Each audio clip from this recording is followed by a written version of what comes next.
Hi guys! Mini vlog! Naglalakad na nga pala kami dahil pupunta kami sa Mang Inasal. Ang kasama ko nga pala, isang pinsan ko at ang kapatid ko. Ayan sila, naglalakad na. Dahil kaka 7 month lang ng aking kapatid. Kaya kami na lang ang bumili kasi marunong naman kami sa biyahe. Pasakay na nga pala kami ng jeep. At andyan na nga pala ang jeep at sasakay na rin kami. Nakasakay na nga pala kami ng jeep at ayan na. Kinat ko lang yung video dahil nagmamadali na kami. At ayan na nga, umanda na nga pala yung jeep. At nakadating na nga kami sa Mang Inasal. At naglalakad na kami para pumasok na. At nakapasok na nga rin kami sa Mang Inasal. At pipila na nga ako para umorder na ng aming pagkain. At tapos na nga kami umorder. At maghihintay na lang kami ng 15 minutes bago dumating sa amin ang order namin. At ito ako nakaupo lang at naghihintay. Alang naman nakatayo. Cheers! At ito ang kapatid ko nang asar pa sa akin. Monta nga lang.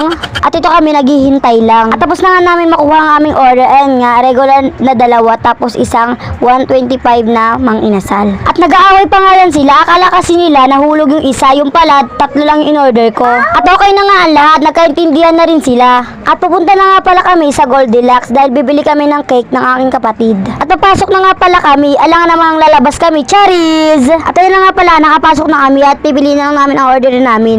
At naka-order na nga pala kami at ang binili namin ay 350 na cake. At naglalakad na nga pala kami para sumakay na sa jeep. At hindi ko pa nga pala nabidyohan ang pagsakay namin sa jeep. At nakaawi na rin pala nga kami. At ayan na nga pala yung in-order namin. Kakain na lang kami. At ayan na nga yung in-order namin. At sarap na ako dyan. At gusto ko nang kumain. Sino ba namang hindi matatakam dyan dahil Mang Inasal yan? At kakain na nga pala ako. Malinis po ang aking kamay. Kaya ako nagkamay kasi mahirapan ako kapag nakakatsara ako. Ganun din naman, magkakamay rin naman ako, di ba? Hindi ko pa nga na-video, natakam ako. So, ayun lang guys. Sana kayo rin tapos na kumain. Babush!